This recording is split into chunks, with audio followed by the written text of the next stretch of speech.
বাসর ঘরে ঢুকেই আমার স্বামী আমাকে বলল, এই শুনো, আমি শুধু আমার মা বাবার কথা রক্ষা করতে আমি তোমাকে বিয়ে করেছি, তা না হলে জীবনেও আমি তোমাকে বিয়ে করতাম না। তারপর আমি কিছু বলার চেষ্টা করলাম, কিন্তু আমার স্বামীর এমন মেজাজ দেখে আমি ভয় পেয়ে গেলাম।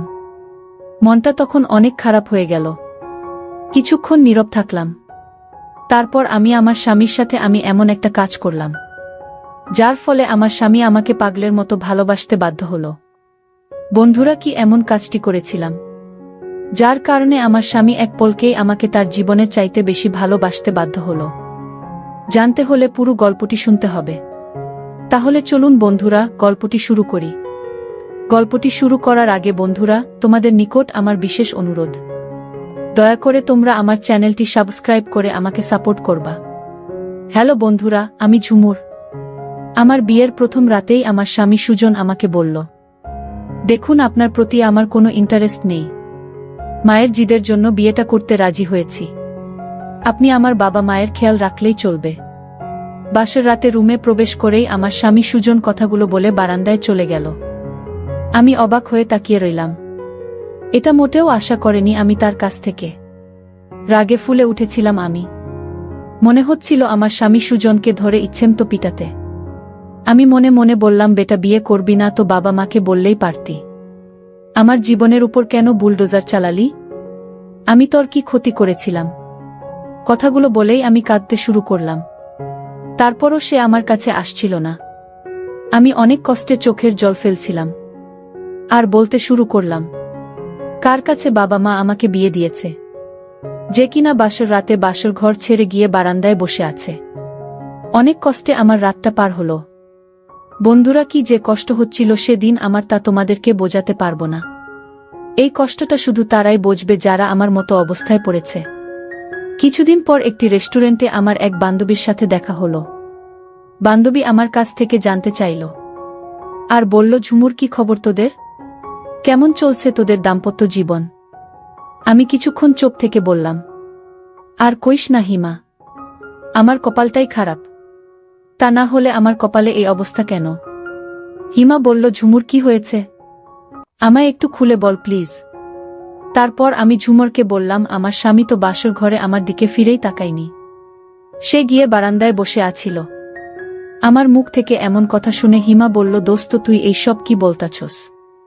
আমার তো বিশ্বাসই হচ্ছে না। বরং সে আমার কথা শুনে আরো হাসতে লাগল।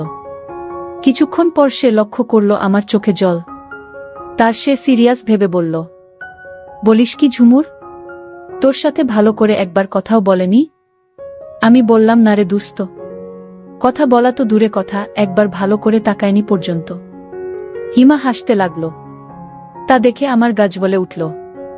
গলা টিপে ধরলাম আমার বান্ধবী হিমাকে আর বলতে লাগলাম, আমার সর্বনাশ আর তোর পৌষ মাস।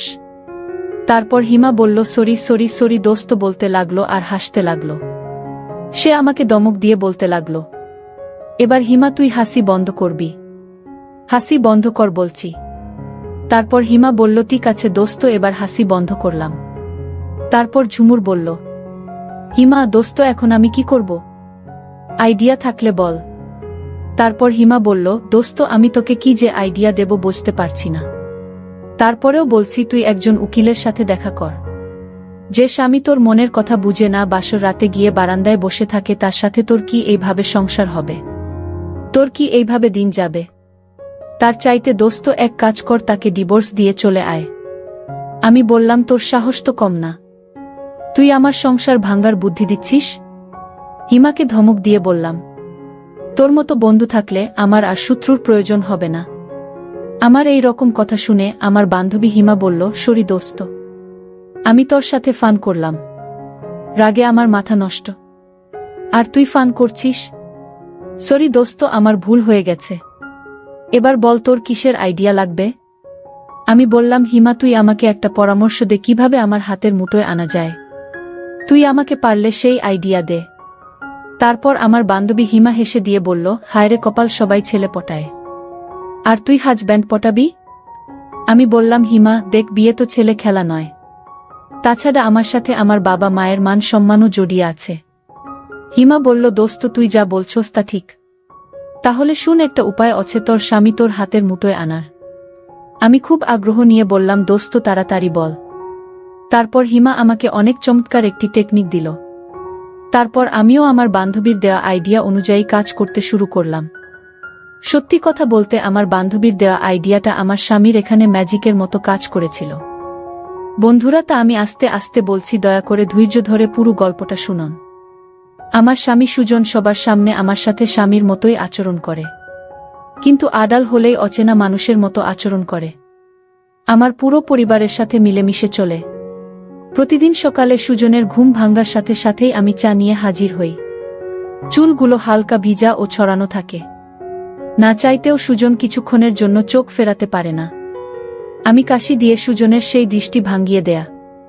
একদিন আমি ইচ্ছে করেই সুজনের শার্টের বোতাম ছিঁড়ে রেখেছি। সুজন শার্ট পরতেছে, আমি আয়নার সামনে বসে সাজতেছি। সুজন বারবার সেই দিকে তাকাচ্ছে আর শার্ট পরছে। হঠাৎ খেয়াল করল শার্টের একটা বোতাম নেই। সুজন সুই সুতা খুঁজতে লাগল। আমি বললাম, কিছু লাগবে? তখন সে বলল, আমার সুই সুতা লাগবে। আমি বললাম, কেন? তারপর সে বলল, আমার শার্টের বোতাম ছিঁড়ে গেছে, তাই আমি শার্টের বোতাম লাগানোর জন্য সুই সুতা খুঁজছি। তারপর আমি সুই সুতা বের করে শার্ট পরা অবস্থায় বোতাম লাগাতে লাগলাম। সুজন আমাকে বলল, শার্টটা খুলে দিলে ভালো হয় না? আমি বললাম, না সমস্যা নাই, শার্ট খুললে আপনার লেট হয়ে যাবে। সে বলল, একটু সাবধানে, লেগে গেলে তো আবার বিপদ। আমি বললাম, চুপচাপ দাঁড়িয়ে থাকুন, নয়তো লেগে যাবে। সুজন চুপচাপ দাঁড়িয়ে রইল। আমি বোতাম লাগিয়ে দিলাম। সুজন আমাকে এই প্রথম এত কাছ থেকে দেখল। আমি সুজনের মা বাবার প্রতি যথেষ্ট দায়িত্ববান, যা দেখে সুজন খুবই খুশি। তারপর সুজন মনে মনে ভাবল, মেয়েটার সাথে আমি এত রাফ ব্যবহার করি, তারপরেও একবারও কোনো অভিযোগ করেনি। কিছুদিন পর সুজনের বাবা আমি এবং আমার স্বামী সুজনকে কক্সবাজারে ঘুরতে পাঠালো। আমি ইচ্ছে করেই সুজনের কাঁধে মাথা রেখে ঘুমিয়ে পড়লাম।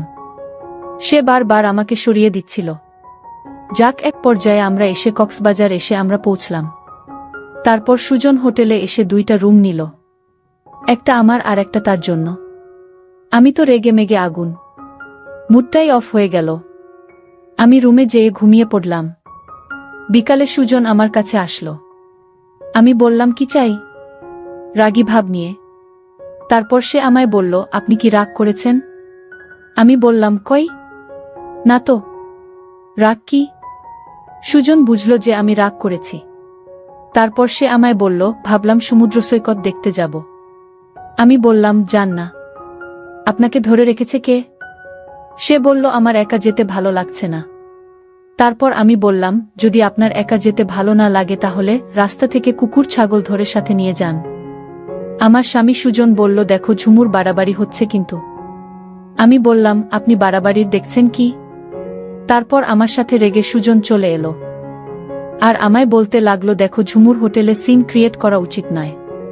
তারপর সুজন আমার এই রকম কথা শুনে মন খারাপ করে সমুদ্রের পাড়ে চলে গেল। আমিও তার পিছু পিছু যাইতে শুরু করলাম, কিন্তু তাকে বুঝতে দেই নাই। সে তখন সমুদ্র পাড়ে একা একা বসে রইল। একটু পর পিছনে ফিরে দেখে আমি তার পিছনে দাঁড়িয়ে রইলাম। সে আমাকে দেখে চমকে উঠল আর বলল, এ কি, তুমি এখানে? আমি বললাম, আপনি আসতে পারলে আমি পারবো না কেন? তারপর সে বলল, বাপরে কি ঝগড়াটে মেয়ে। আমি বললাম, কি বললেন? সে বলল, কিছু না। তারপর চুপচাপ আমি তার পাশে দাঁড়িয়ে রইলাম। কিছুক্ষণ পর আমি তাকে ডেসা দিয়ে বললাম, এই যে মিস্টার ছ্যাঁকা খেয়েছেন কয়টা? সে বলল, জবি। আমি আবার বললাম, ছ্যাঁকা কয়টা খেয়েছেন? সে বলল, আমি কখনই প্রেমই করি নাই, তাহলে চেকা খাবো কই থেকে? আমি বললাম, আপনি নারী বিদ্বেষী নাকি?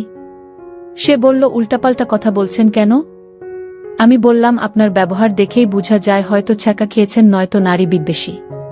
সে বলল, বুঝেছি, আপনাকে পাত্তা দেই না তো, তাই এসব বলছেন।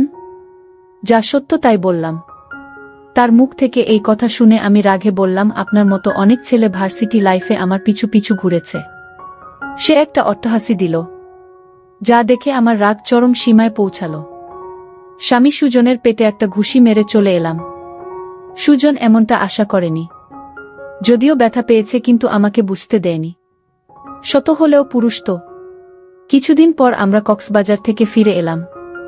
কক্সবাজার থেকে ফিরে এসে চলে গেলাম আমার বান্ধবী হিমার কাছে। হিমা জানতে চাইল এখন কি অবস্থা।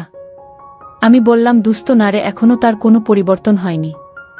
হিমা বলল, বলিস কি দুস্থ, এখনো কোনো পরিবর্তন হয় নাই। আমি বললাম না। তারপর সে বলল, তাহলে একটা কাজ কর, আমার মনে হয় তাতে কাজ হয়ে যাবে। আমি বললাম, দোস্ত কি কাজ, একটু তাড়াতাড়ি বল, আমার তো তোর সইছে না। কিভাবে আমি আমার স্বামীকে আমার অনুকূলে আনতে পারবো, কি করলে সে আমাকে পাগলের মতো ভালোবাসবে? প্লিজ দোস্ত একটু তাড়াতাড়ি বল। তারপর হিমা আমাকে বলল, তোর কানটা একটু এদিকে আন। তারপর আমার কান তার মুখের কাছে নিয়ে ধরলে সে আমাকে কানাকানি করে যা বলল তা শুনে আমি অবাক হয়ে গেলাম। তারপর তার বুদ্ধিতে আমি সেই কৌশল অ্যাপ্লাই করতে শুরু করলাম। প্রথম দিন খুব সকালে আমি ঘুম থেকে উঠলাম।